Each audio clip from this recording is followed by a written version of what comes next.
This video will demonstrate how to take a 7-site skin fold measurement. The amount of subcutaneous fat is proportional to the total amount of body composition. It is assumed 1/3 of the total fat is located subcutaneously. The prediction of percent body fat from skin fold test is plus or minus 3.5%, assuming appropriate technique and equations are used. You will need a caliper. There are different kinds of calipers, but for this video, I will be using the one shown here. The tension of the caliper is set at 12 grams per millimeter square.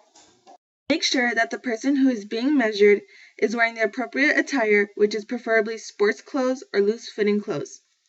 The reason behind this is because you will be taking the measurements underneath the shirt. Measurements will be taken on the right side of the body, whether it be front or back. The 7 sites that will be measured are the abdominal, tricep, chest, pectoral, maxillary, subscapular, suprailiac, and the thigh.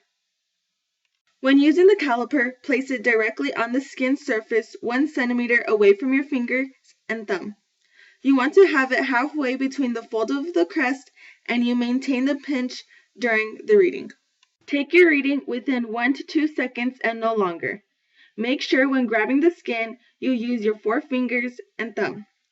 Pinch deep enough to get the fat, but not too deep to where you're pulling the muscle. We will now be taking the measurements. The first site, I will be starting off with the abdominal. It will be a vertical fold 2 centimeters to the right side of the umbilicus.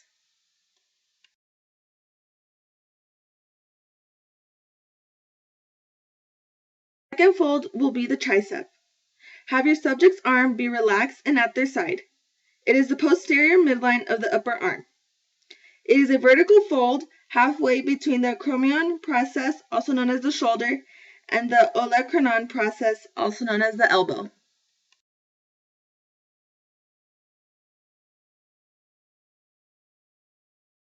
For the chest pectoral, it is a diagonal fold for women.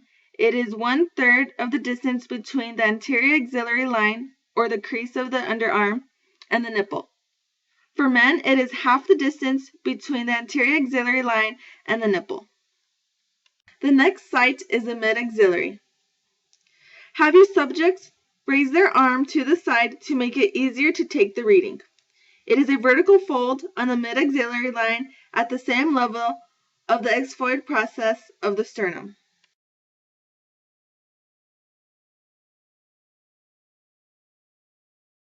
The subscapular.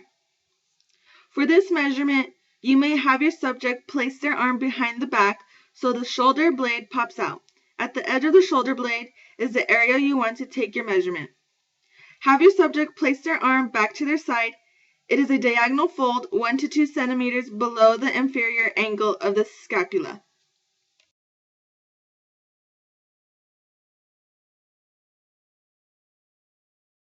The suprailiac. This is a diagonal fold in line with the natural angle of the iliac crest. If you cannot see the iliac crest on your subject, have them point out to where their hip is and follow with the same procedure.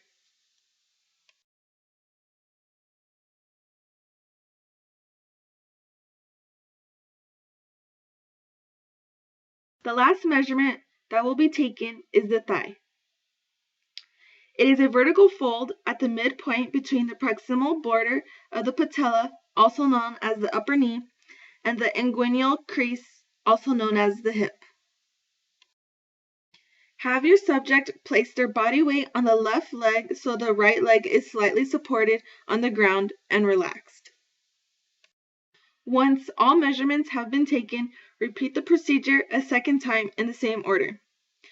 You want to rotate through the sites to allow time for the skin and underlying fat to regain normal thickness and texture. When all measurements are taken, you will then use them to find body density by plugging them into the body density formulas. Once you obtain body density, you will then calculate percent body fat.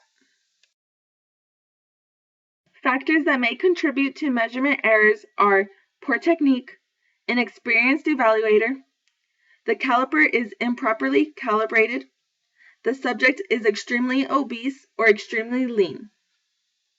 This concludes the procedure on how to take 7-site skin fold measurements.